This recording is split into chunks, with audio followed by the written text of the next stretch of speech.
Institutional repository સોફ્ટવેરના પ્રકારો. Institutional repository બનાવવા માટે સોફ્ટવેર પ્લેટફોર્મ જરૂરી છે. તે મુખ્યત્વે બે પ્રકારના આવે છે, ઓપન સોર્સ અને કોમર્શિયલ. ઓપન સોર્સ સોફ્ટવેરની વાત કરવામાં આવે તો ડીસ્પેસ, જેના વિકાસકર્તા છે એમઆઈટી લાઇબ્રેરી અને એચપી લેબ્સ. લક્ષણો તો વ્યાપકપણે ઉપયોગમાં થતું IR software, metadata standard, doubling core અને માર્ક એક્સએમએલને સપોર્ટ કરે છે. ઓઆઈ પીએમએચ પ્રોટોકોલ સાથે ઇન્ટરઓપરેટ છે. મોટા કન્સોર્શિયામાં ઉપયોગી છે. ઈ પ્રિન્ટ, જેના વિકાસકર્તા છે યુનિવર્સિટી ઓફ સાઉથ ટોન. લક્ષણો જોઈએ તો સૌથી પહેલું ઓપન સોર્સ આઈઆર સોફ્ટવેર, સરળ યુઝર ઇન્ટરફેસ, મલ્ટીલિંગ્વલ સપોર્ટ તથા મુખ્યત્વે એકેડેમિક રિસર્ચ પેપર રિપોઝિટરી માટે. ગ્રીનસ્ટોન ડિજિટલ લાઇબ્રેરી સોફ્ટવેર, જેના વિકાસકર્તા છે ન્યુઝીલેન્ડ ડિજિટલ લાઇબ્રેરી પ્રોજેક્ટ યુનેસ્કોના સમર્થન સાથે. લક્ષણો તો multilingual interface, text plus multimedia support, developing countries માટે અનુકૂળ છે. ફેડોરા કોમન્સ, લક્ષણો જોઈએ તો flexible large scale digital repository software છે. ઇન્ટરઓપરેબિલિટી પ્લસ ઇન્ટિગ્રેશન, મુખ્યત્વે લાઇબ્રેરી અને આર્કાઇવ માટે.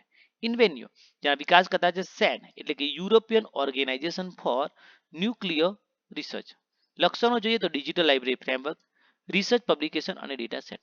કોમર્શિયલ પ્રોપ્રાઇટરી સોફ્ટવેર જોઈએ તો કન્ટેન્ટ ડીએમ, જેનો વિકાસકર્તા છે ઓસીએલસી. લક્ષણો તો ડિજિટલ કલેક્શન મેનેજમેન્ટ માટે લોકપ્રિય, ઇમેજ પ્લસ મલ્ટીમીડિયા કલેક્શન માટે ઉત્તમ છે. વેન્ડર સપોર્ટ પ્લસ ટ્રેનિંગ દ્વારા. ડિજિટલ વિકાસકર્તા છે એક્સ લાઇબ્રેરીઝ ઇઝરાયલ. લક્ષણો તો એકેડેમિક લાઇબ્રેરી માટે ડિઝાઇન કરેલું, ઇન્ટિગ્રેટેડ લાઇબ્રેરી સિસ્ટમ સાથે જોડાણ ધરાવે છે. પેડ લાયસન્સ પ્લસ વેન્ડર દ્વારા મેન્ટેનન્સ આપવામાં આવે છે. સિમ્ફોની રિપોઝિટરી સોલ્યુશન, વિકાસકર્તા સીસી ડાયનેક્સ. તેના લક્ષણો છે metadata management plus digital preservation, commercial library automation સાથે સંકળાયેલું. બેઝિક કમ્પેરિઝન કરવામાં આવે એટલે કે ઓપન સોર્સ અને કોમર્શિયલમાં તો ખર્ચ તો ઓપન સોર્સ મફત છે, જ્યારે કોમર્શિયલ માટે પેડ લાયસન્સની જરૂરિયાત ઊભી થાય છે.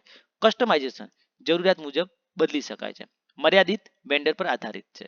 સપોર્ટમાં જોઈએ તો કમ્યુનિટી સપોર્ટ થાય છે. અહીંયા કોમર્શિયલમાં વેન્ડર સપોર્ટ મળે છે. લોકપ્રિય ઉદાહરણો તો ડીસ્પેસ, ઈ પ્રિન્ટ અને ગ્રીનસ્ટોન, જ્યારે કોમર્શિયલમાં કન્ટેન્ટ ડીએમ તથા ડિજિટલ. ઉપયોગ યુનિવર્સિટીઓ ડેવલપિંગ સેકન્ડરીઝ કરે છે. કોમર્શિયલ મોટી સંસ્થાઓ અને નેશનલ લાઇબ્રેરી કરે છે. નિષ્કર્ષ તો ઓપન સોર્સ આઈઆર સોફ્ટવેર શૈક્ષણિક સંસ્થાઓ અને વિકસતા દેશો માટે શ્રેષ્ઠ વિકલ્પ છે. કોમર્શિયલ આઈઆર સોફ્ટવેર મોટા બજેટ ધરાવતી સંસ્થાઓ માટે યોગ્ય છે, જ્યાં પ્રોફેશનલ વેન્ડર સપોર્ટ જરૂરી હોય.